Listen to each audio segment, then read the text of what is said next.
Hello, everyone, and welcome to Seriously Loco, the Seriously Crazy fan podcast for El Paso Locomotive FC, proud member of the Beautiful Game Network, and brought to you by Roughneck Scarves and Icarus FC. I am your host, Phil Bakke, and tonight I'm joined by Christian Canales. Christian, what's going on? Not much. Doing good. Wolves won today.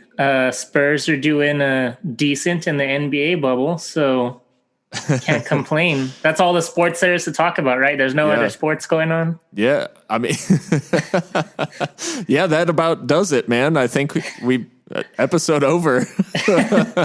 No, it is. It's cool to see Wolves, moving on in the Europa League. I know you've begun following them primarily because of your boy Raul Jimenez, but it is cool to see a club of kind of that stature, and as you're learning more about their history, like them going far in Europe is kind of crazy. Yeah, no, it's interesting. I learn a little more about them. Every time I watch a match, I read some random article somewhere, and it's just cool to see that they're kind of a middle class kind of club that's kind of defying the odds, I guess. I like an underdog, so I think I picked a good team. Yeah, it's a pretty cool story. And we're also joined tonight by Mikka Burrell. Mikka, welcome. Yo. Okay, Christian, first of all, I was about to go in. I was like, wait, you started following Spurs? Yeah. And then I was like, oh, like basketball Spurs, San Antonio Spurs. Okay, yeah. We're good. We're Gucci. Mikka was about to square up. Just like, bruh. And just to casually throw it in, too, would be such a, like, sideways. And my boy Harry Kane as well. Like, yeah, I was about to be so betrayed right now. But if it's San Antonio Spurs, that's all good. Yeah. No, Mikka, obviously big news this week for your club, Arsenal in England, taking home some silverware. I mean, just talk to us about that final and how you're feeling as a Arsenal supporter these days. Oh my goodness, it's huge. I mean, first of all, watching the match was not enjoyable at all. I'm sure you guys feel the same way when you're watching your team in a crucial match. It's not fun. Like, no, it's the worst. You can only enjoy it afterwards if they won. But no, yeah, it's huge for the club. Obviously, that was our only route left into Europe. So we are going straight into the Europa League group stages, which is great, both financially and just, for the stature of the club and making sure that everyone can get minutes now that we're going to be fighting on all four fronts next season. So it's awesome. Basically, the FA Cup is now just a competition where we allow teams to compete with each other to lose to Arsenal. So we just let people borrow it every now and then. No, I'm kidding. Shout out to Pulisic, though. Like, he was running the match until he did whatever he did to his hamstring. So it was dicey at first, for sure. He was scary. And I knew he was going to be scary because he's been in ridiculous form ever since the restart.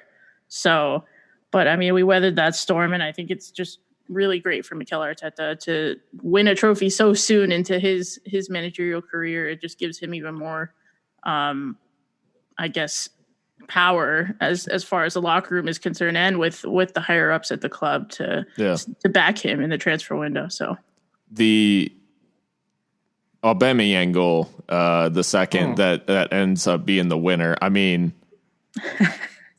you'd be happy with that goal any day of the week, but for that to come in a cup final, I mean, what a moment for Alba.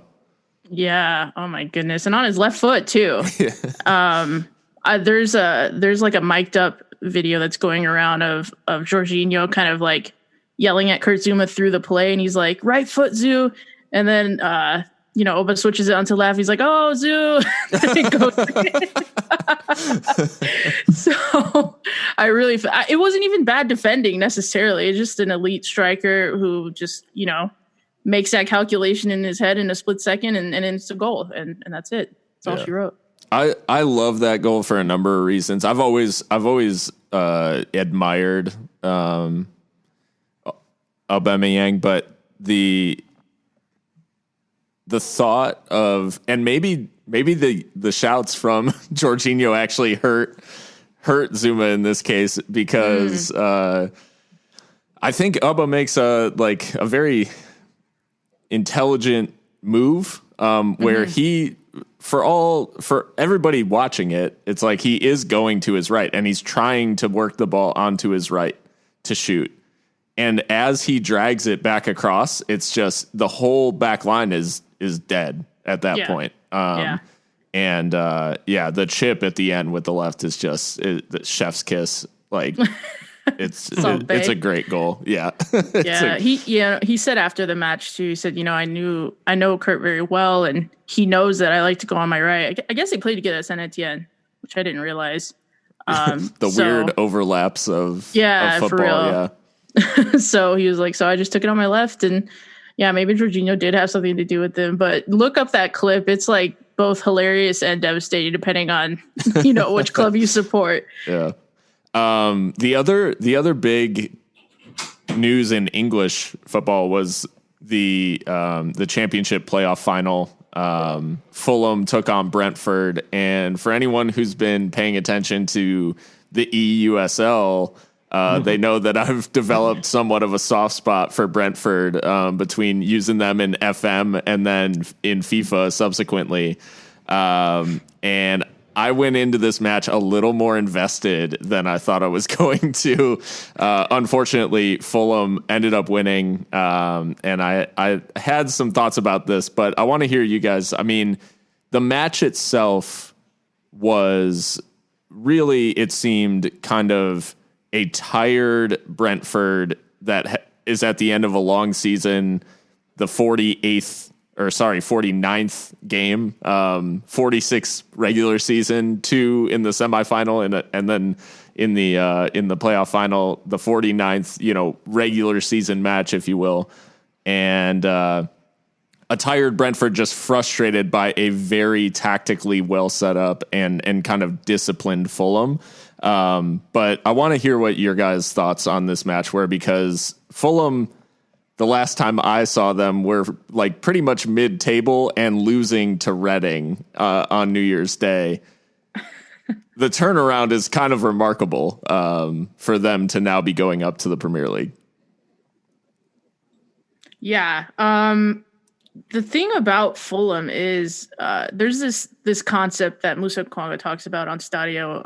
I believe he calls it like institutional experience, where a club, they may have kind of a revolving door of players, but the institution itself always finds itself in these situations. And with Fulham, they always find a way to like bungle it over the line and get back into the Premier League. Like, it doesn't matter what the hell is going on at Fulham, whether they spend their money unwisely, which they do at times, whether they sack their manager like repeatedly, I mean, they just always find a way, it seems. So that's what this felt like. But, to also give credit to Scott Parker's side, I mean, Brentford's midfield really couldn't cope with them at all. Fulham just looked like they had the better legs on the day. I think that Brentford were lucky to not have conceded 3 or 4 like in regular time. So for them to take it extra time, I thought was impressive considering the pressure they were under. As an American and as someone who supports the U.S. men's national team, I think a lot of us have a soft spot for Fulham because they've given such a launch pad for Americans in the English game. But I was kind of wanting to see Brentford in the Premier League because I feel like it would have been nice for something new, another London club. And they had the better season by far, I think. More exciting players, just more interesting storylines, honestly. And Thomas Frank, of course, the manager. So it is a shame, but I don't know. I feel like maybe they can try again next year. I mean, Leeds and West Brom are now out of that division, and I think they can still, fight with the other teams in the championship for promotion next year. I mean, Christian, this final ended up being defined by 2 pretty stunning goals from Fulham's left back Joe Bryan of all people. What did you make of the goals that took Fulham up to the Premier League? Well, I was lucky enough to only watch that part of the game. I was studying during the match, and I took a break when I found out that it was in extra time, and it was right before that first free kick that went in. So I could barely believe that it went in. From the angle that I was looking at, it didn't even look like he was going for goal. And then it ends up in the back of the net, which is incredible. And I'm trying to remind me how the second one ended up again. It was on a counter, right?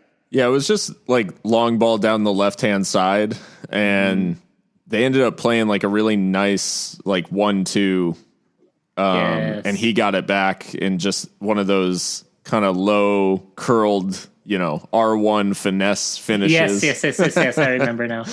Yeah, that was. I mean, it was a fun part of the match to watch. And like you said, it really just looked, especially at that point in the game, all the way into extra time, it just really looked like one team had more legs than the other. And a lot of times that's what it comes down to in these matches.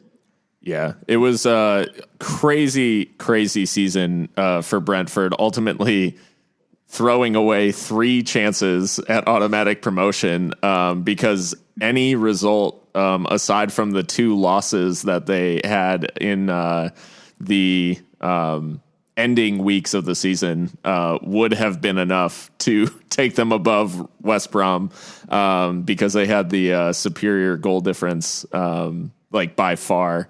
But unfortunately, that Barnsley fixtures. Oh, I can't. Barnsley, bottom of the league, already relegated, and they beat Brentford in stoppage time. That hurt. That really hurt. That hurt me, and I'm not vested in it. I feel for Brentford. They've been to 9 major cup finals or promotion playoff finals, and they have never won in a cup final in their history. So, holy shit. Yeah, they are the ultimate heartbreak kids. So I'm hoping they can kind of regroup and come up automatically next year. With, like you said, Leeds and West Brom out, it could open the door for Brentford to really take it to the championship next season, but we'll see. With those frustrations of Brentford fans now out there, I think it's that time that we're gonna transition into talking about the results that happened out west in Phoenix. And to start it all off, I'm actually going to play a quick clip of our manager, Mark Lowry, at the beginning of this week of training. This would have been on Tuesday afternoon during Locomotive training. Mark Lowry spoke about the Phoenix result. It might be our best performance ever as a team. And I don't say that lightly because we've had some very good performances. But it's okay playing well against certain teams, which we expect to play well against. But we set a task of going to Phoenix and dominating the game with our style, going in their house. And we did. We outshot them 23-7. We outpossessed them. We had more corners than them. I'm not a big fan of corners, but it just shows territory, So the guys were phenomenal. They did everything we asked. They restricted their front 3 to 4 shots between the 3 of them. Unfortunately, at those 4 shots, they scored 3 of them. But that's what happens with Asante. Asante had 1 shot all game. And he's a guy that usually gets 10 shots a game. But he scored the 1 goal that he had, the shot that he had, because he's a quality player. And that's what happens against quality teams. But for me, that game really showed how far we've come and what we're capable of on a weekly basis against any opponent. And we've now proven we can go to the best team in the league, because they are the best team in the league, and dominate the game, which we didn't do last season. So shows to me the team's going in the right direction, and that's all I ask for. Results will come. We'll get there. But what the guys did, what they established this past weekend was fantastic to watch, and I'm really proud of them. So that was Mark this week. Obviously, not really matching the sentiment especially on social media. I mean, we saw during the match kind of how that played out on how the match played out for the fans on Twitter. But what do you guys make? And Christian, I know you kind of had particular thoughts on this exact topic, but what do you make of Mark coming out so in favor. Obviously, statistically, this match showed that Locomotive may have had a lot of control, had a lot of shots, created a lot of chances. What does that? How does that kind of make you feel? I guess in the wake of a 3-1 loss, it confuses me because what I hear, and maybe I'm wrong, maybe I'm just hearing things wrong, or understanding things wrong. But when I think of the philosophy that Mark wants to bring, I think of efficiency. And, he says, oh, well, we had 23 shots. Yeah, but 7 of them were on target. Like, you can shoot the ball all you want. It doesn't mean that they're good shots. And I don't remember every single shot, so I don't remember how many of them were good shots. And yeah, we possessed, but like, I'm looking at the heat map from the match and it's like all on our side of the field. Like, what good does it do to keep the ball over there for half the game, especially if they end up scoring 3 goals on us anyways? So it's a little frustrating, and I knew he was going to come out with a remark like that because that's how he is. He's a positive coach, and that's fine. But as a fan, it's just frustrating. Mikka, I mean, this sparked kind of a conversation, or, the beginnings of a conversation about kind of the nature of the sport. And there's not many sports like soccer where you can have a performance not really match a result. There's very few times where the better team does not win in like basketball. You can't just say like, oh, we had more of the ball if, you lose 100-80. Like, it doesn't, that rarely occurs. Football, same way. Like, rarely did you pass for more yards or run for more yards and come away with a loss. But in this game particularly, the nature of it is that the performance and the result can sometimes not match. And what do you think, I guess, in the wake of this, like, and the difference of how performances can be perceived by those executing, like managers and players, versus those who are the ones kind of hanging on the result, which in this case is, the fans? Yeah. I mean, I'd be lying if I said I wasn't a little bit frustrated too, the way that Christian just expressed, because the way that we played doesn't really match up with how the result turned out. You're absolutely right in that. That's the funny thing about soccer, is that can happen, and it's actually not that unusual that a team can outplay another team and not have, the chances go their way, calls go their way, whatever the case may be. And now that I've had some time and I'm kind of like divorced from the actual match day feeling and sentiment, I can understand some of the things that Mark is saying. And we make this comparison all the time, but I mean, it just reminds me of when Pep Guardiola first took over at Manchester City, and he said, I'll be happy if we lose 4-0 as long as they're playing my way. And if, and Pep has even taken players off who have scored, but they weren't listening to him. This happened to Alexis Sanchez before he joined Arsenal. So yeah. There are just coaches like that are just insistent on their way and their style and their tactics. And, for obviously we're talking about way different levels here between Pep and of course Mark Lowry. But I think eventually though, you do have to get results, or else you kind of just, in the eyes of some fans, you might just be somewhat more of an ideologue and less results oriented, if that makes any sense. On the other hand, though, maybe a league like ours, like USL Championship and the American structure in general, for better or for worse, kind of lends itself to being, steadfast in your tactics, because you're not getting relegated. You know what I mean? So, right. So, I mean, there might be some financial relegation if you don't get the results. People are going to stop coming to the stadium. That's just how it is. And in Europe, that's not a thing. I mean, people will still pack the stadium. I mean, Sunderland still draws 50,000 people a year, and they're a match, and they're shambles. So, but I mean, here that it's a little bit different. So, I mean, I'm kind of all over the place here with it. I feel like I understand exactly what Mark is saying, and the stats and all that do support what he's saying in terms of having dominated the match. But yeah, to lose 3-1, it hurts. And I think it's because we know what this team's capable of and how far we went last season. So the expectations are just higher. Yeah. I think, and maybe you guys can comment on this as well. I think what's frustrating about this particular performance is that we are, in many ways, we are the better team on the night.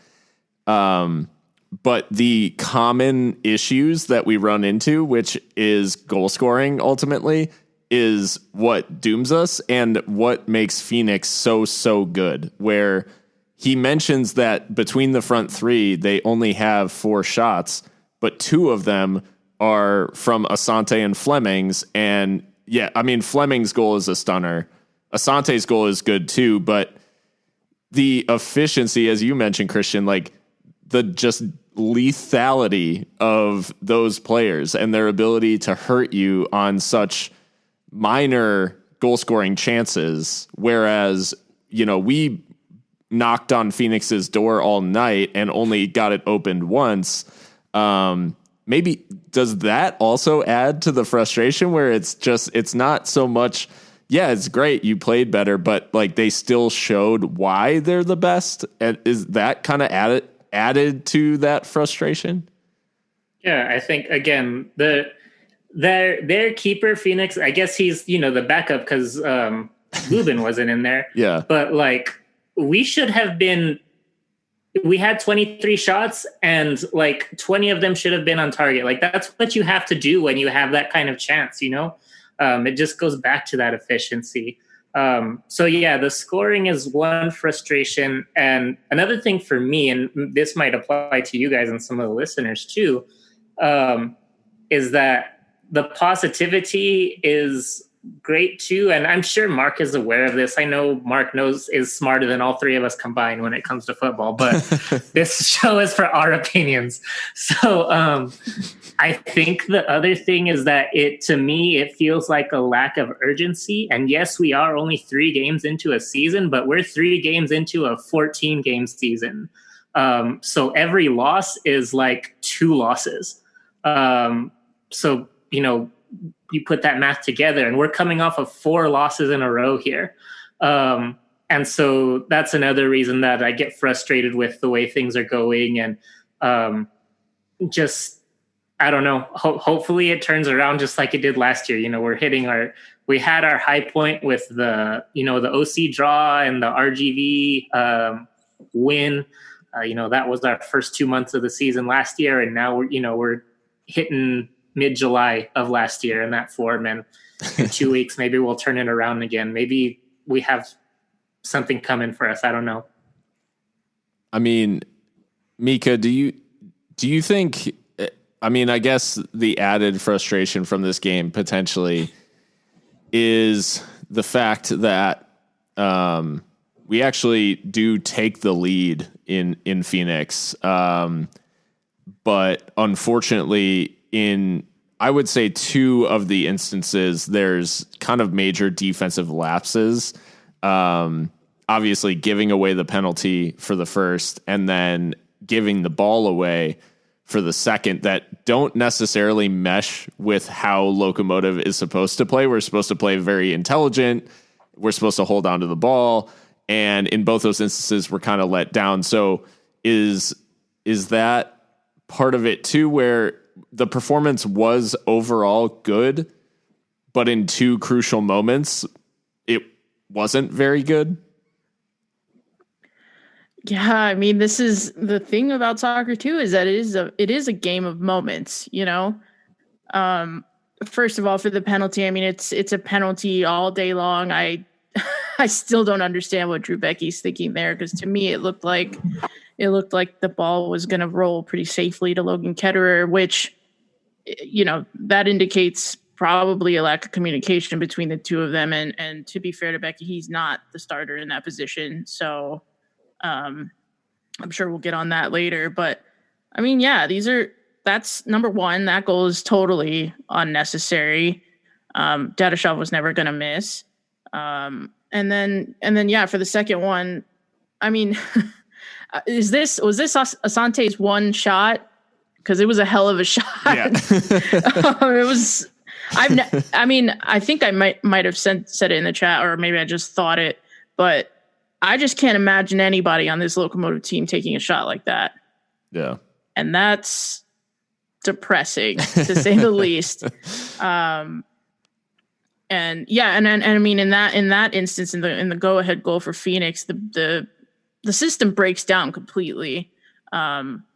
I mean, I recommend everyone take a look at the new account on Twitter, USL Tactics. They kind of discuss it, really well. In that, Fox is pushed way up into midfield because, I mean, that's what we do when we're on the ball. That's fine, but it breaks down in midfield and we get the ball nicked off us, and that whole flank is just Asante with bags of pace can just get in there and attack that space. And Chiro doesn't get close enough to him, and he just rifles it, and it's an incredible finish. So, I mean, yeah, the system is what it is, but I mean, it's capable of being played through, as Phoenix showed us, and as more athletic teams show us pretty regularly, I would say. New Mexico United, notwithstanding. So yeah, it's frustrating. It's frustrating for sure. And I'll try not to use that word too much because I know we used it a lot last week, but it is what it is. Yeah. I think that is what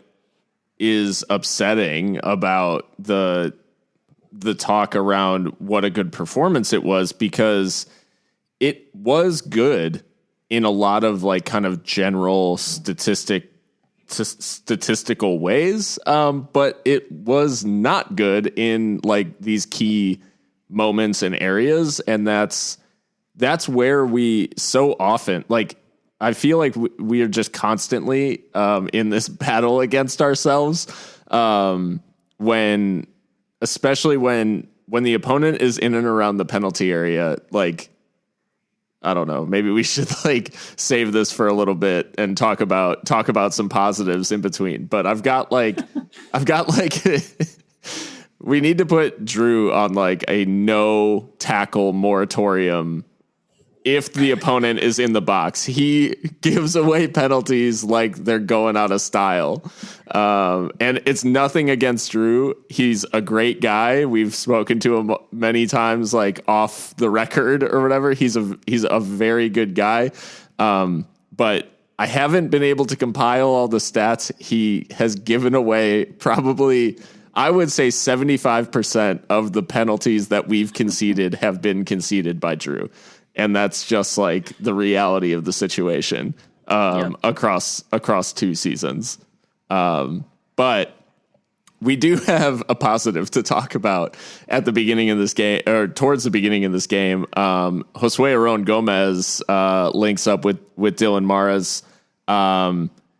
A kind of a similar move to what we've been discussing as one of the strengths of this team and one of the strengths of Dylan Maras, picking up the ball, being able to turn and find a player in behind. Josue making a good run and finishing well. Not Asante level, not Fleming's level, but finding the back of the net and giving us that early lead that I think probably all of us looking at it from a last year Lowry performance, we would have thought, all right, time to shut up shop and just like hold the ball and try to kill this as much as possible. But what did you guys make of the goal? I mean, it was obviously a cool moment for us because I think things went a different way than what we maybe thought going into the game, kind of on a low. But a good goal from the boys up top. Yeah, it was a really good move. Like you said, Dylan has a great vision there.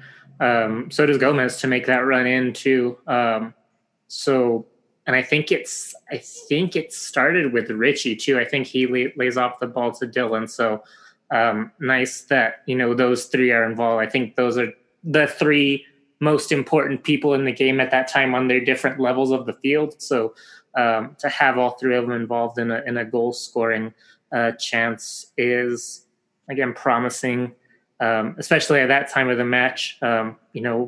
You tell me we're going to go 1-0 up on Phoenix in the 15th minute. I don't believe you 10 times out of 10. So for it to happen was promising and exciting at that point of the game. Yeah, I want to give credit to Dylan Mars even before the final ball that becomes the assist for the goal. He does this like really nice first time like aerial through ball to Omar. I guess you could call it like the start of the XA chain for all of our like analytics nerds out there. Yeah. But it's just like a really nice like touch of class, and the more I watch Dylan, the more impressed I am, and I could see why he's so central to our plans.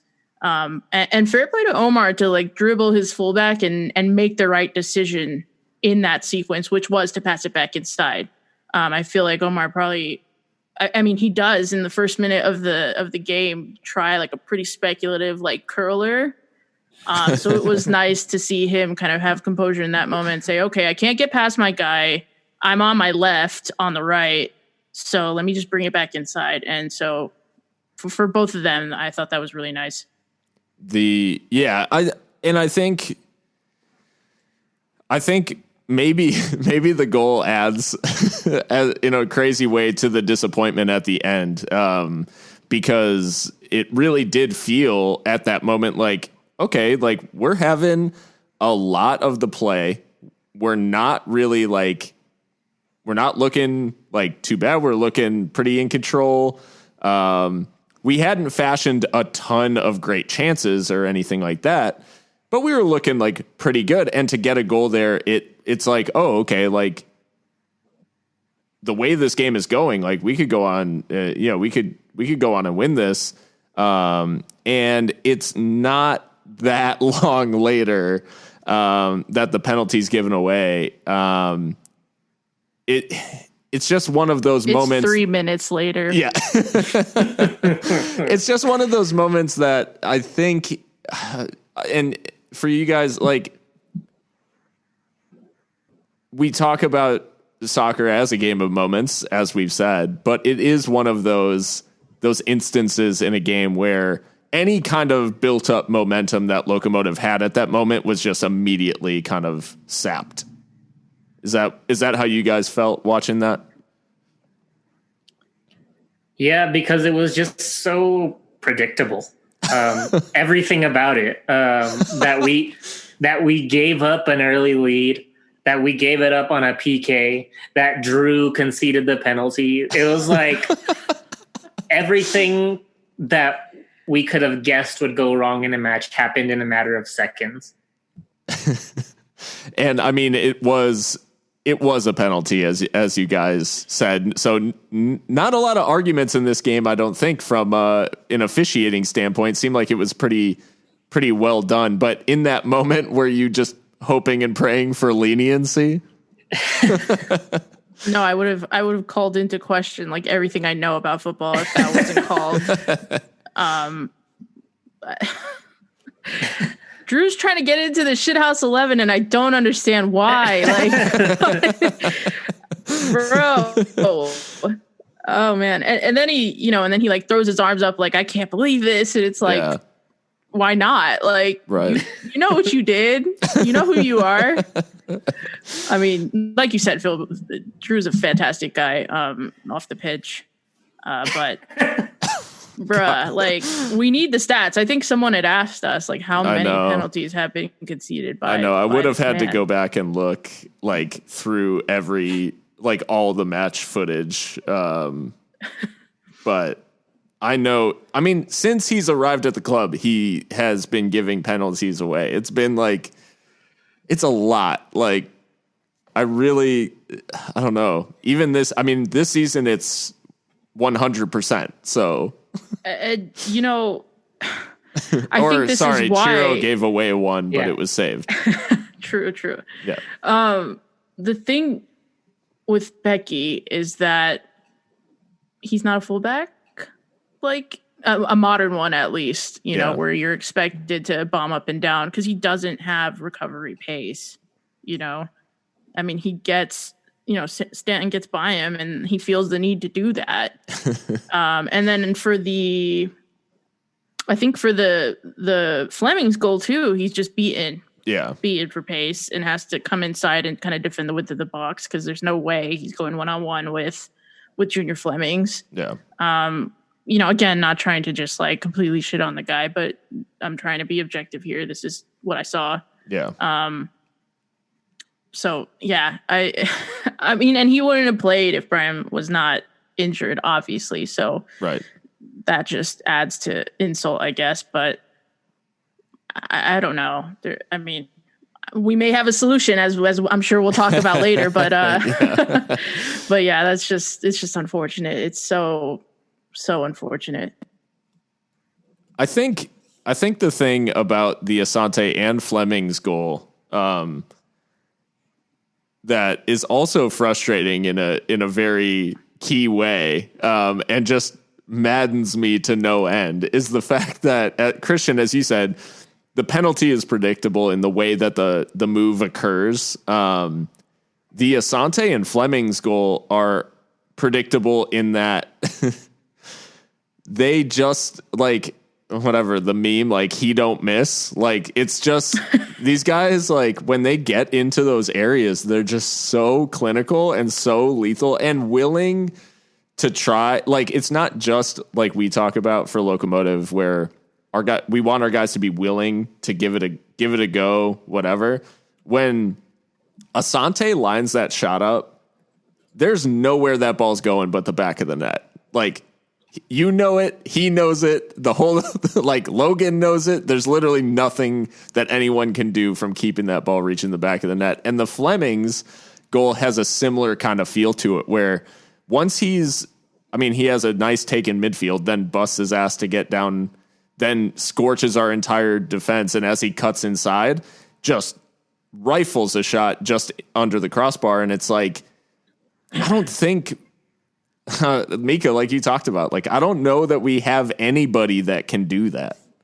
Right. And that it feels like a difference, like in levels between, it's like showing the gap between the quality of a team like Phoenix and where we're at right now.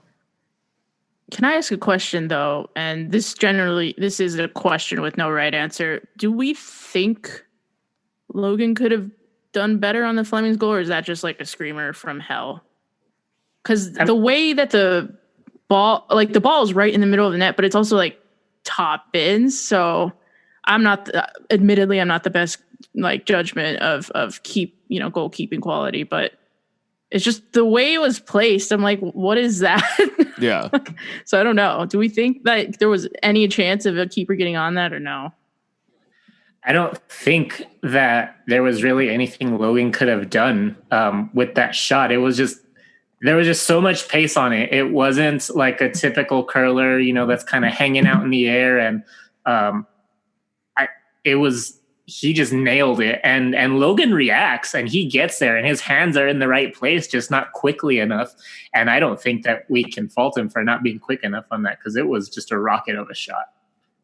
Yeah, fair. I think I was just taken aback by where the shot was placed. Like to see it like in the center top end is odd, but right. Hell of a strike. Yeah, you almost think like at the time you're like, it seems like it should have like hit Logan even if he was just standing there. Right. Like with his arms up, but I think he just takes it at such a pace. And like, I think it kind of catches Logan out because one, it's hit with a ton of pace, but two, I think he probably was trying to play the angles as he cut inside.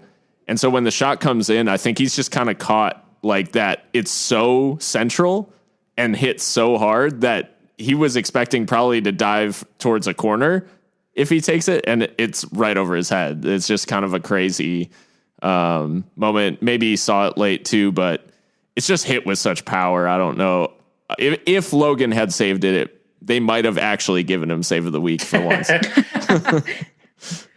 Yeah, fair. So a tough game all around. Obviously, fans not too pleased with the result, especially in this shortened season, as you mentioned, Christian. But it doesn't hurt us at all because Colorado Springs also loses. So in the short term, still sitting in second in the group on 5 points. New Mexico with a little bit of a gap now, up with 10 points. So 5 points off top spot at the moment.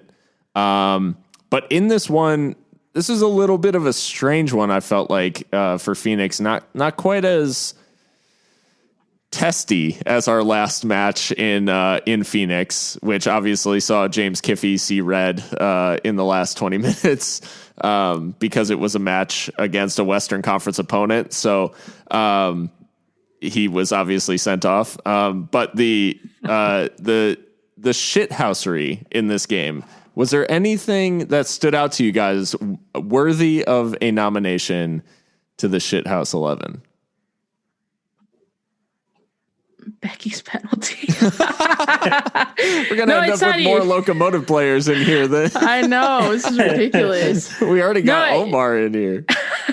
It's actually not even like a violent tackle or anything. It's just a straight up penalty. Yeah. I didn't see anything too bad. I mean, there is a point in the middle, like mid part of the first half, where Asante really makes the most out of a challenge with Yuma. And he makes it look like he got, hit by a sniper, and he was like, bruh, I'm like the same height as you, challenging for a header, chill. But Yuma gets the yellow for it. So I've noticed Asante goes down pretty, it seems pretty easily and pretty frequently, but I mean, what a player. Christian, you got any thoughts on this one? No, that was the only thing I remember is him, flailing like a fish. And it's like, I don't know, at some point as a ref, like Mikka had said when we were watching the game, like, you've got to like see that for what it is. Right. Especially, so it's a little strange for me. I used to ref basketball, and, basketball is technically like a non-contact sport, which is not what soccer is. There is contact allowed in soccer. Sure. And so anytime, like, you have to, I feel like as a ref, you have to see and understand that, like, Yuma is like 3 of Asante's, and Yuma's not even that tall of a guy.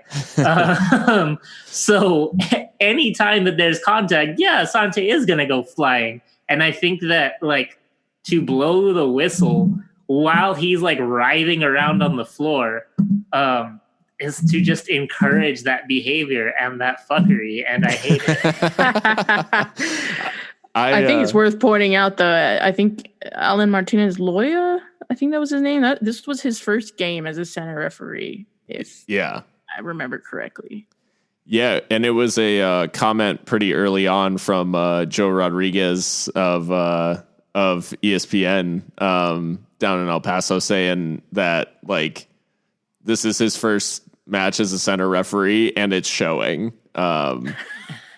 So that was I did appreciate that. I did think he was he was just like really quick on the whistle. It seemed that was the only thing that I would say in terms of decisions or whatever, but he doesn't get any major ones wrong. And at this point, like, that's about all you can ask. like, I don't know. I feel like most USL refs would have just sent Yuma off, and we'd have been down a man. So it's like that meme that's going around right now, where it's like, does he make you laugh? She's like, well, it doesn't make me cry. Yeah, exactly. So I'm down with Solomon Asante. Obviously, adding some real quality to the Shithouse 11, and I think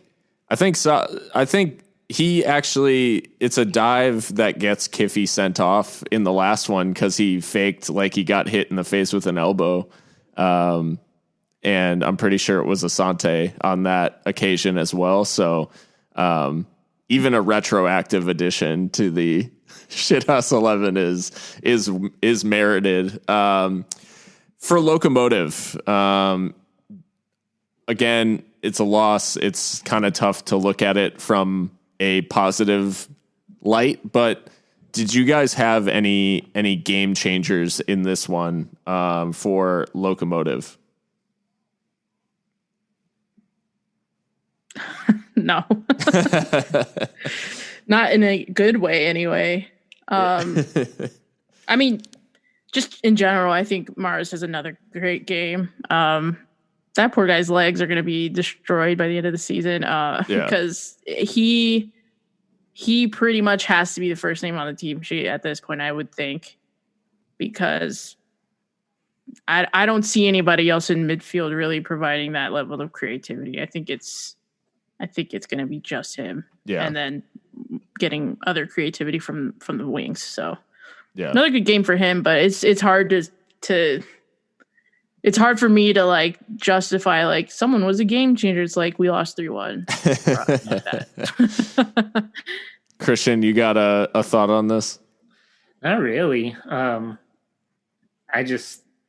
mean, no one that's a game changer. I think if there's an MVP that if we have to pick one for our team, and it's really basically the only person who didn't make any like egregious errors was Logan.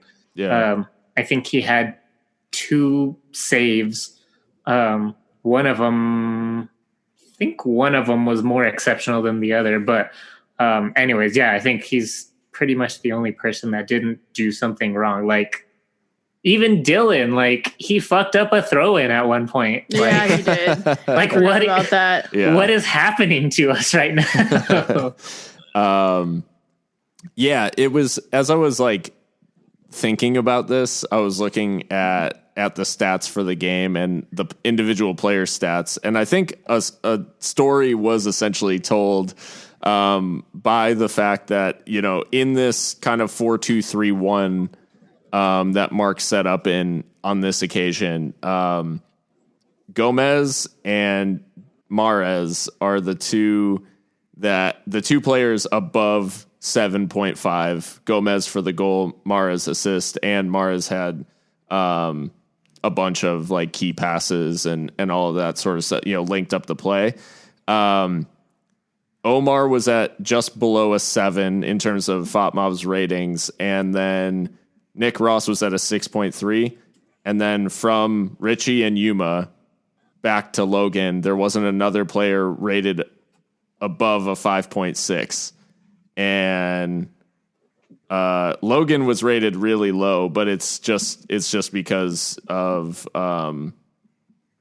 conceding 3 goals. I mean, conceding 3 goals and only making 2 saves. Like, that's ultimately, that's going to cost you rating wise. But I do want to give, just statistically speaking here, a shout out to Gomez because I think what we've seen early on in a lot of games is he puts in a lot of work, does a lot of running, but it hasn't we haven't seen him on the ball that much. And in this game, actually, he doesn't see the ball a ton, but he obviously scores a goal, creates a chance of his own, completes 17 passes, wins 7 of 11 duels, and then completes his only dribble that he attempted. So from a kind of number 9 performance, I think it was really positive. Obviously, it would have been nice to see him put a couple more in the back of the net, but all things considered, I think Gomez had a good night. Unfortunately, not a game-changing night because, no one changed the game in this case. So we talked earlier about the frustrations around the right back spot, and unfortunately Drew Becky on the end of a lot of this, but Locomotive make the announcement today. Matt Boehner is going to be joining. He last played last year with St. Louis FC, made 31 appearances in all competitions. And in a press conference, we'll talk about Matt first, and then we'll play this clip from Mark in the press conference that went on tonight. But a right back by trade, he spoke in his press conference about the fact that he likes to get forward. Not a lot of assists to his name, but he did play on a decent St. Louis FC team that made a pretty good Open Cup run as well last season. What do you guys make of this signing of another defender, which we obviously, had spoken about kind of being a little strange with the amount of defenders that we're carrying, but in this case, maybe a position we were a little thin at. I mean, I guess it's a good thing, right now. Becky played this last match because he had to. So I guess with money that's probably freeing up from Bassetti leaving and from Fabrice leaving, you got to do something. And I guess addressing the immediate need is the best thing to do. I guess that's two defenders signed since the season started, right? Between Borelli and this guy. Yeah. I think it'll be important to see how quickly he comes in. Hopefully we don't have to wait 4+ weeks to see him, because obviously we're hurting there. But like we were talking about, I just think it's kind of interesting that it's another one of Mark's former players, which we seem to be chock full of. But I mean, if you have a network, I guess use it. Mikka, I think you called it the Locomotive trifecta in the group chat with a defender who is a former player for Mark on Jacksonville Armada and represented by top-notch management. The Loco trifecta rears its head again. What did you make of this signing? It's funny too, because of course with my other club, Arsenal, they're getting so much stick right now for like taking this contacts-led approach to transfer dealings. But like at our level, it's like that must be the only approach, right, for us. So yeah, not a huge scouting department at Locomotive. Exactly. And as we know, Mark is also the technical director. So I mean, it's him making those decisions. Gotta say, never seen this player play before. But I hope that he can bed in pretty quickly because, Brian is obviously injured. Although, of course, as we at Seriously Loco understand, the signing of Boehner and Brian's injury are not related, apparently. Mm-hmm. That much we know. So, yeah, I mean, I'm a little concerned that Memo's not getting a look in. I don't know. I feel like starting Becky again in the next match, assuming Boehner's not fit enough, would be borderline indefensible for me. Yeah. Because it's like, I mean, how many times you gotta touch the hot stove before you stop? Like. Yeah, it's all relative. So it's kind of an interesting signing, and like you said, the trifecta rears its head again. But I'm always happy that we can reinforce that we have the ability to do so and not just play really thin. Right. But we'll see how that goes. He is 30 years old if my research serves me right. So we'll have to see. We'll have to see kind of what his level is, I guess, in terms of athleticism, because I really think that's, aside from the goal scoring, the athleticism, I think, is really what seems to be missing in this squad. Maybe missing's harsh, but like not to the level of like New Mexico United or Phoenix or something like that. Not that we're building our teams in the same way they are, but I'm sure you guys know what I mean. Yeah. The interesting thing about this particular signing is the club did a press conference virtually, of course, over Zoom, that no Seriously Loco members could attend. But in a way, we were there because Colin Deaver, a friend of the pod, I guess, and one of our patrons. You can also become a patron, patreon.com/SeriouslyLoco. But Colin asked a question at the press conference to Mark, which prompted a pretty interesting answer and may prompt a little bit of discussion, I guess, on our end too. So I'm going to play that for you guys now. Mark, do you anticipate bringing any other players, include other than Matt, into the team in the next few weeks? Yes. Short answer. Short, sweet, to the point. We're preparing for 2021. This season for us is very much, it's a messed up season in a lot of ways. So we're taking advantage of that. And if things are on the table, if opportunities like this can happen, like I'm very much signing Matt for now to help with depth on the back line. We're one injury away on the back line right now to being in trouble. I mean, we might not have a full bench this weekend. Actually, Matt will be on the bench this weekend. That's how close, that's the state of things right now with regards to this season, how injuries can come into play this year. So, yeah, Matt's very much going to help us this year, but Matt's also a guy that I see being around here a little bit longer. So when these opportunities come up, I think we said before, the club's very supportive of us making moves like this. So when opportunities come up to add a guy that I see as being part of this for a longer time, then we're definitely going to take advantage of that. And so, yeah, to answer your question, there will be other transactions happening over the next week or two.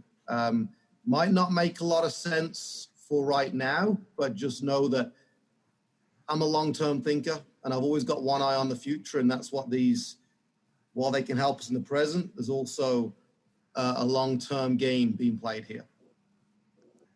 So interesting comments from the boss in this one.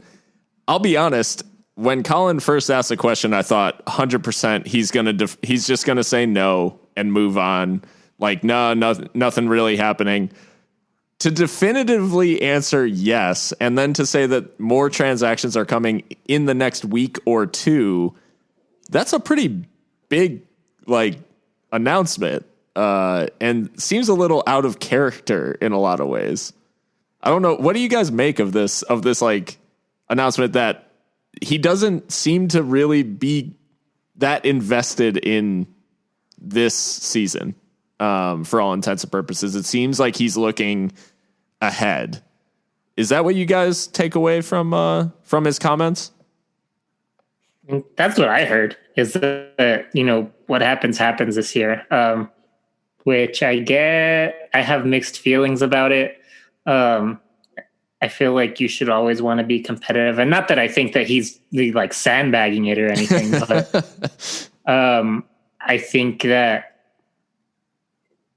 I would like to see some moves to fix what's going on right now.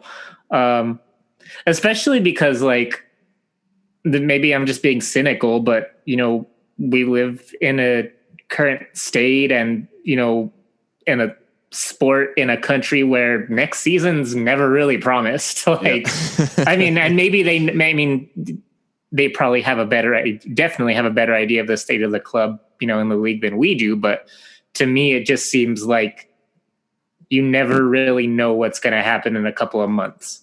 So to have that mindset of, I'm thinking about the future seems a little ambitious to me.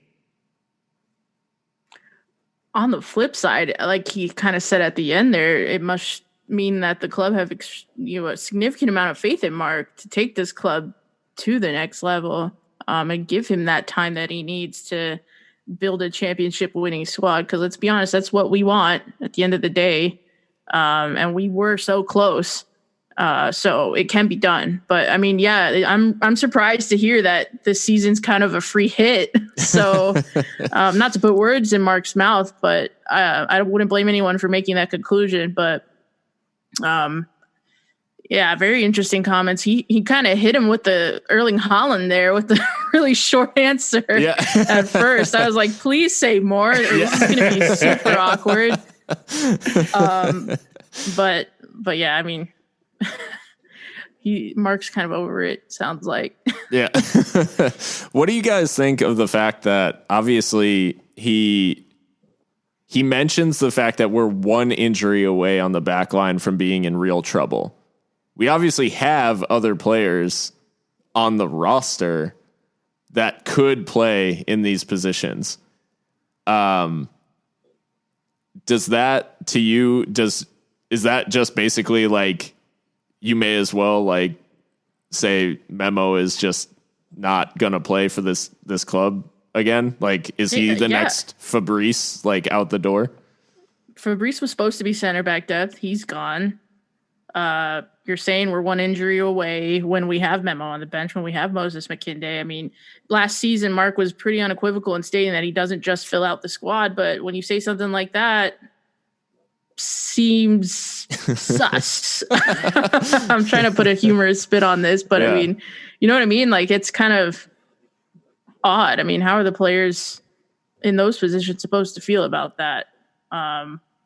And another thing too that I forgot to mention when we were talking about the Phoenix match, and something that I brought up maybe in the chat, was the team spirit looked really weird. I mean, everyone was just throwing their hands up at each other for misplaced passes and, you know, yelling at each other. And again, you know, these things happen on a football pitch. I mean, a lot is said on a football pitch that doesn't mean anything outside the context of the match, but it was just noticeable to me. It seemed like things were, you know, I'm using that word again, but it looked like the players were frustrated with themselves and with each other. So I don't know. Now that I've heard Mark's comments and then kind of, you know, I don't know if there's a connection there, but something maybe to think about.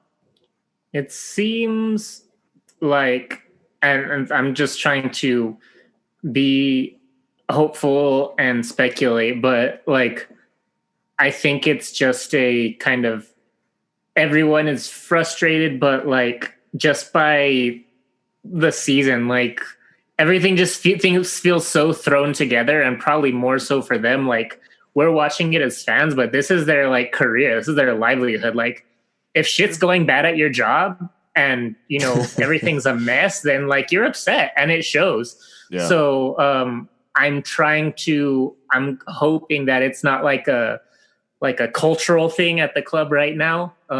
Like something like that. And that it's just, you know, their jobs suck and, you know, they have to just kind of wait it out, but that doesn't mean that they have to love it right now.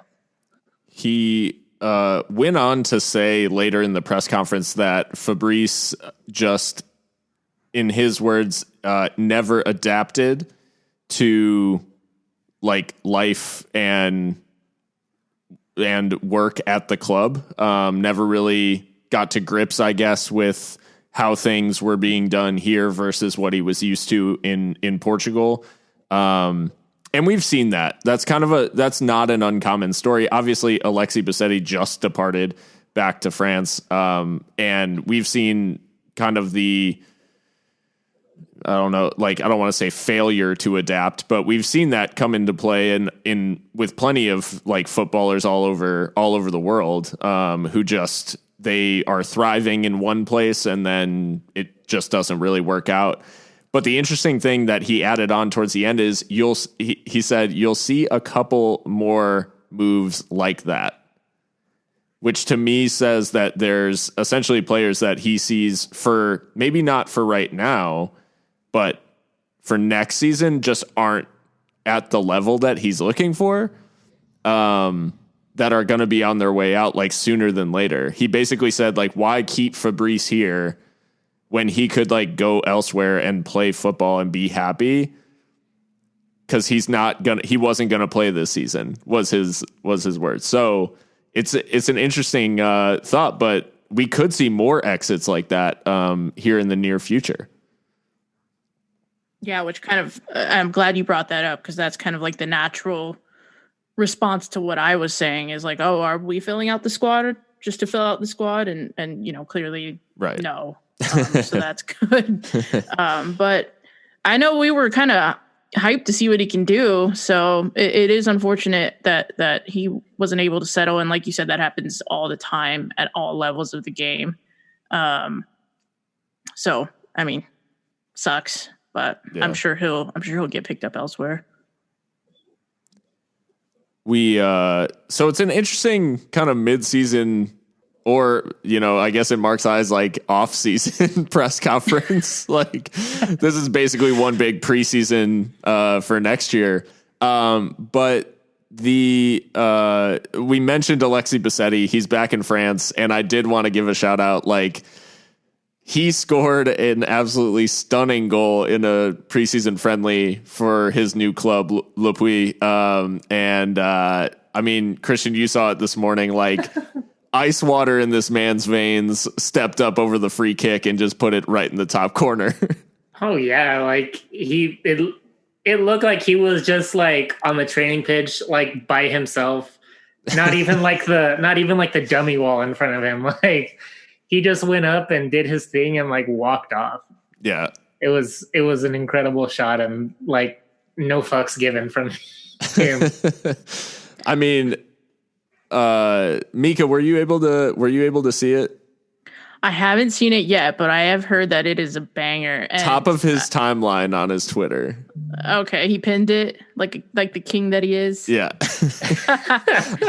I'll have to take a look at it. I want to get your live reaction. All right, let's look.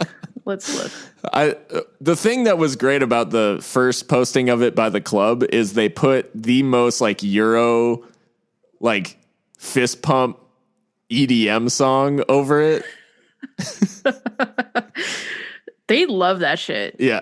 Like, okay, let's okay. This looks like a training. Yeah, it was a friendly with another like lower division team. Nah. What is that?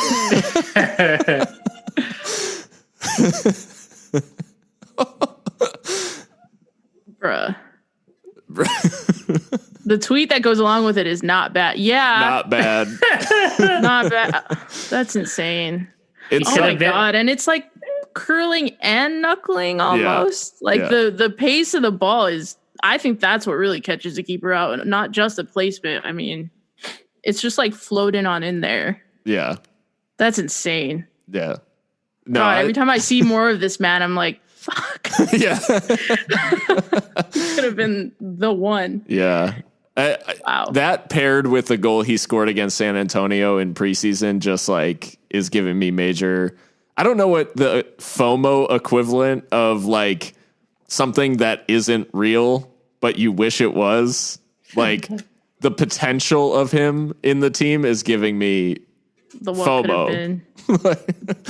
Yeah. But yeah, so shouts out to Alexi for scoring just an absolute banger and blessing the timeline this morning with some lower division French football.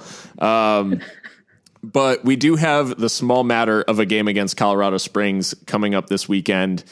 And when I was, looking through Colorado Springs, like results and just like how they're set up, and everything going on around them right now. I mean, this is like drama FC right here. They are just like all over the place, and they have been involved in like some crazy results, late loss against New Mexico, then a crazy 3-3 draw where they came back from 3-1 down with 10 men, and then a 2-1 loss to Real Monarchs, with Monarchs winner coming in the 93rd minute. So this game, I mean, I know in this weird preseason, it's been tough to predict a lot of what's going on, but how much harder is it when your opponent is literally like, I mean, they're a couple minutes away from having no losses. Like in each of their games, they've conceded very, very late, or they stormed back. So they seem kind of just a kind of like undefinable at this point. Like I can't really put my finger on where this team is quality wise. Yeah, and I think you had mentioned earlier that their goal scorers are all over the place too. I mean, there's not any one like danger man, which can be a good thing because everyone's contributing, but like for us, it's bad because how do we game plan? And from what I understand, I think Colorado Springs have had quite a bit of turnover in terms of the personnel. So, I mean, that makes sense. But historically, we do well against them. And I think the Colorado Springs game, the first one last season, was the one where Kieswetter went off. So obviously don't have him anymore. So it's got to be someone else that can step up because we need to arrest the slide. I mean, I know we've kind of speculated, just now that maybe this is just like a glorified preseason at this point, but the fans are certainly not going to see it that way. So hopefully we can do something here. Yeah, you mentioned, I mean, they've literally scored 5 goals since the restart, 5 goal scorers. We spoke about at the beginning of this restart, the group kind of, Colorado Springs was kind of the unknown.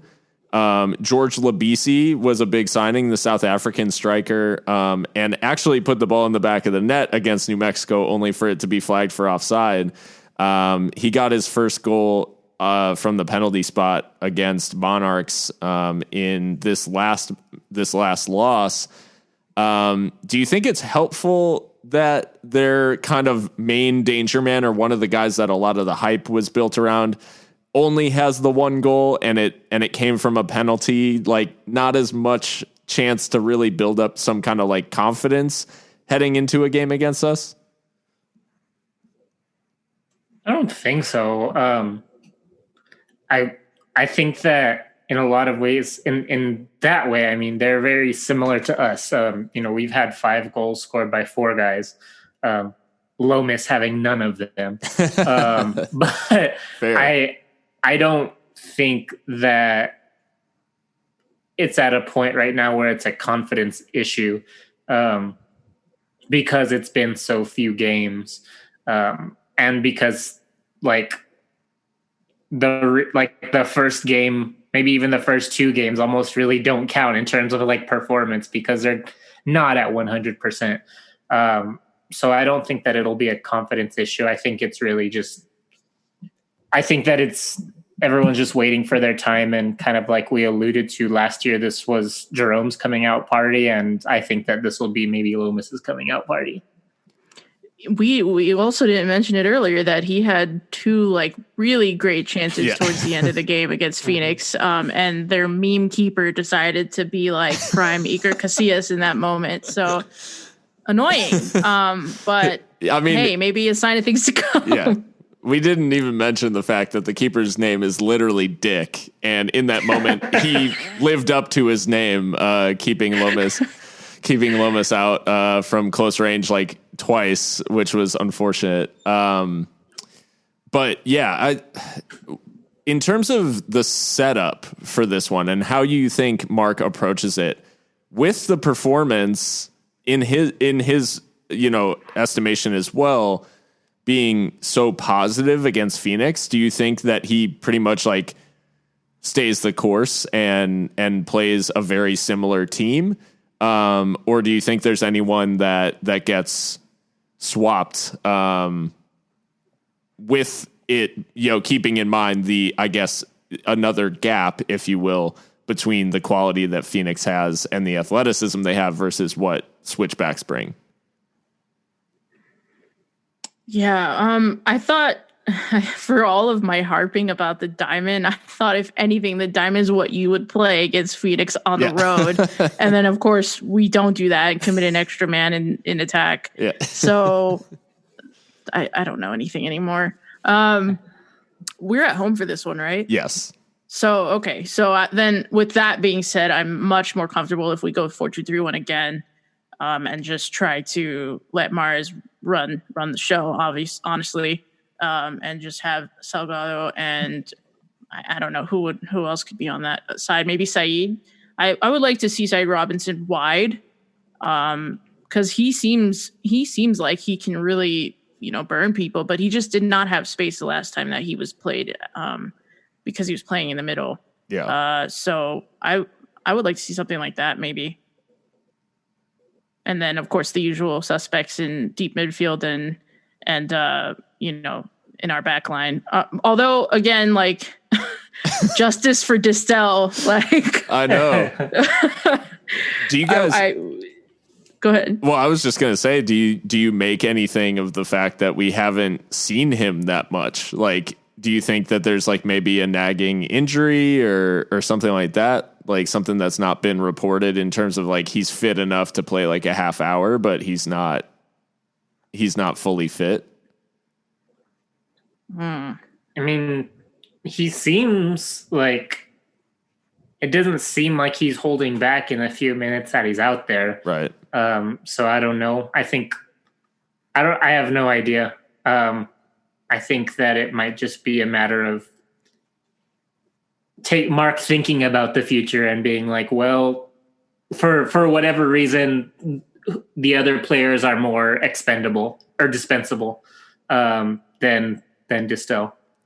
Yeah, it's one of the things that like to this day just like still kind of baffles me, because each time that he's been in, I think with the exception of, I guess when he started against New Mexico, he wasn't that great in that game, in the loss. So I don't know. I'm not sure. I don't think we've seen anything like that, horrifying from him or like a performance that was a total shocker. But I am interested to see him play a little more, because I just think he adds so much in, kind of exactly what Mark is always looking for in terms of the control and like someone to push forward as well from midfield. So yeah, I'll be interested to see if he gets in. But I think the question mark for this one too is, we spoke about this being a potential breakout moment for Marios Lomas, but with Gomez scoring in the last match, he's now got 2 and 2, one being from the penalty spot, obviously as a sub against New Mexico. But the difficulty, I guess you would say, of game planning this is, if Marios is in there, one of either Gomez or Omar Salgado are not in there, do you think that anyone makes way for Marios, or do you think he comes off the bench in this one? I think that what we've seen so far, if I'm not mistaken, is I think with the exception of the first game, or like the first game from the restart, because Omar was suspended. Yeah. Is he's switching Gomez and Lomas. They've literally been off and on every other game. Yeah. And I think that's just a case of him doing that where he can, where there is basically, they're not the same type of player, but they're both nines. So he's kind of taking advantage of the flexibility where he can. So I think that he continues to do that. I don't think Salgado comes off, because I don't think that there's anyone to be outside, be out wide and play the way that he wants Omar to play. So I think that it'll be Gomez for Lomas. Yeah, can't really argue with that. Although this might be like really getting into like speculation, but I wonder if the club have ever thought to use Gomez on the left, but you're not a winger, where you're kind of, you start there, that's your starting position, but really you drift inside into, the half space in those channels. Because I think that would allow, Gomez and Lomas to be on the pitch together, and Fox occupies that touchline anyway. Right. So and then Salgado, of course, is going to be running that other flank. I feel like it'll actually work quite nice to where in attack, you're almost like a 2-3-5 city vibes, I guess. Yeah. So I don't know. Just something my brain just came to, because I would like to see him on the pitch. A little bit of a Thomas Muller. In a lot of ways. Yeah. Like just finding the space where you can. I mean, we actually saw him use to really good effect out wide against Vegas in the game where he came on and scored a brace. And he kind of played that exact role where he was out on the left. He just pressed like crazy when we were out of possession. And then when we got the ball back, he was out wide, but able to like make those runs in from the left. So I don't know. It's a decent shout. I think it might be, in this particular system, I think it would probably be Nick Ross who's ultimately sacrificed.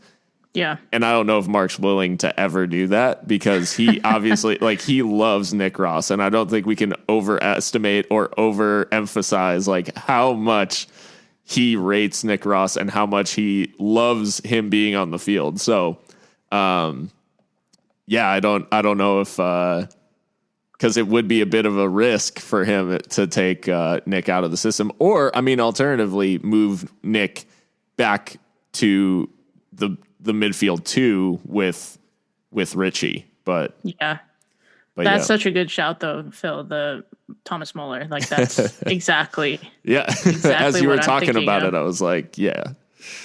So I don't know. Just trying to think of ways to get more goals. I mean, well, and that's like the plight of the Locomotive fan. And especially for us who are trying to talk about it, it's like, we just want to see them score more goals. Like, so we're trying to like, I don't know, we're trying to look at and probably overanalyze everything to be like, how can we get the most goals from this team? Insert like It's Always Sunny in Philadelphia meme. Yeah. Yeah. The freaking string everywhere. And we're just like, just chain smoking in the basement, in the mailroom, like trying to figure out. But we do have the small matter of our prediction league. And Christian, do you have the update on where we stand in the prediction league at the moment? Kind of. So I wasn't here last week, obviously. And the episode, when I listened to the episode the next day, I was cutting grass, so I didn't have my undivided attention. But from what we tried to gather before the pod, Phil had predicted a draw, and we believe with low miss scoring, so that gave you no points last week, unfortunately. Struggle bus. Mikka had predicted a draw, but we don't think she had picked Gomez scoring. I actually think I picked like Omar or something. I can't remember though. Yeah. Okay. So again, that would give you 0 points. Austin picked a 2-2 draw, but with Gomez scoring. So he got a point for the goal score. And I, unfortunately off the pod, but to you guys, predicted a 1-0 loss. So this was a problem that we hadn't come across yet. So I hadn't given myself a score because I didn't know how we were going to do it. So I think a point for the loss. Yes. And then a point for no goal scored. Because that's what we were going to do for a 0-0 draw. But we did score. Like Gomez scored. Oh yeah, we did score. Yeah, that's right. I know. Sorry. It's easy to come away from that game and forget about it in the intervening 75 minutes where we didn't score. I forgot. You're right. Yeah. So that's a moot point. So in theory, yes. I think in theory, if we don't score and you predict us not to score, then that'll be a point. But okay. But yeah, we slightly overperformed on the offensive side of the ball, unfortunately. But for what? Like, to what end? Why even bother? Okay, so that puts us, Austin remains in first place with 8 points. Mikka and I are now tied with 4 points apiece. Phil still with 2 points at the bottom of the ladder, unfortunately. I got some work to do. Austin's laying waste to the league. Yeah. Someone's got to come up with the big 4 points like he got in week 2. So there's also, Christian, before we get to the predictions, there's also 100% a name for when you predict Locomotive not to score. Headed back to Logan Ketterer. Among the top 4 keepers last season, with 13 clean sheets. Yo, we're gonna get like a cease and desist from Duke one day. Like, stop this. No, but I think that is the definition of a clean sheet when Locomotive is held scoreless. So yeah, there we go. Yeah. So into the predictions for this one, Colorado Springs. Smart money's on 2-1. but what do you guys think about this one? They've had two games end in 2-1 losses, but they also had a wild 3-3 where they came back, down a man. So what do you guys think of this one? I'm going 2-0 Locomotive. I think those were our result lines the previous 2 times we played them, so let's just make it a hat trick. 2-0 with Dylan Mars scoring. Okay. And I think we should, I don't want to go next, so I think we should go ahead and read Austin's prediction. Oh, yeah. Pulling that up right now. So he went with 1-0. Yeah. 1-0 with Mares scoring. Well, I know I at least got a point because I'm agreeing with Austin. So yeah. And I'm going to say 2-0. I'm going to say Lomas scores. I like that. Like I said, I think it's going to be the coming out party. Yeah, I like that. I'm going to go for the 2-1 because I don't know, for something says that Locomotive is going to follow suit, but I'll go for 2-1 and I'll go for Josue extending his scoring streak to 3 games. Go for that. And I don't know. I think this one is really interesting. I think it's winnable. Certainly, they've shown that they're not. They've lost 2 out of 3, and they've drawn the other one. So, I mean, in theory, we should be looking to get a result. It's just a matter of actually going out and doing it. But in this case, the cardboard conductors will be out in force again. I don't know. Do you guys have your cutouts? I know Christian sent me the picture initially, but yeah, I ordered mine. I haven't seen it. I don't even know that it exists. But I definitely ordered it, and I just got like a receipt, but I didn't get a confirmation.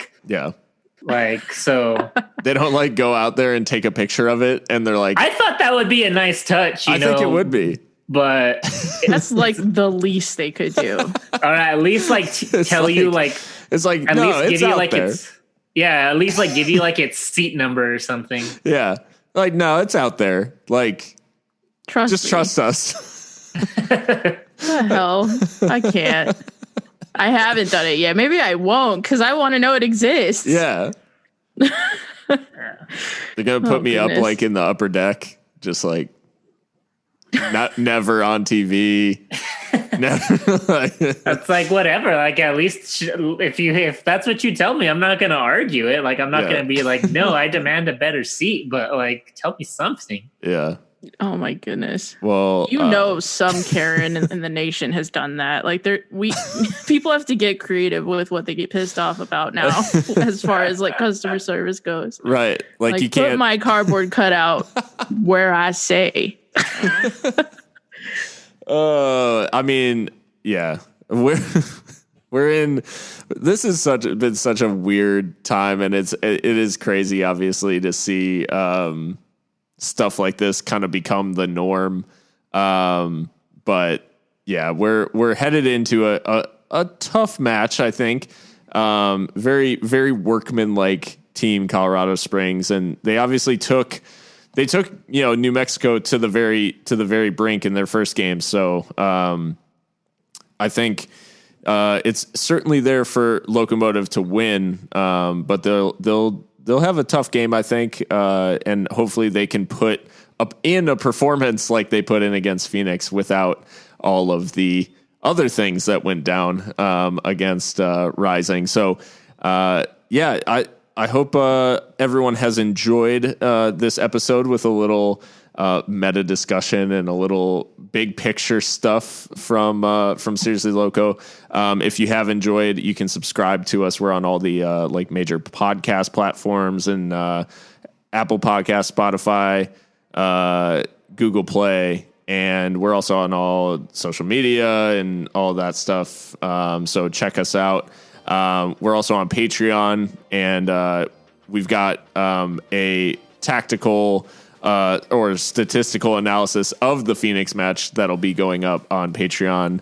And then you can join the ranks of the likes of Colin Deaver, who was kind enough to provide us with a little soundbite tonight. Other than that, I hope you guys enjoy the rest of your week, and let's go Locos against Colorado. And until then, stay loco.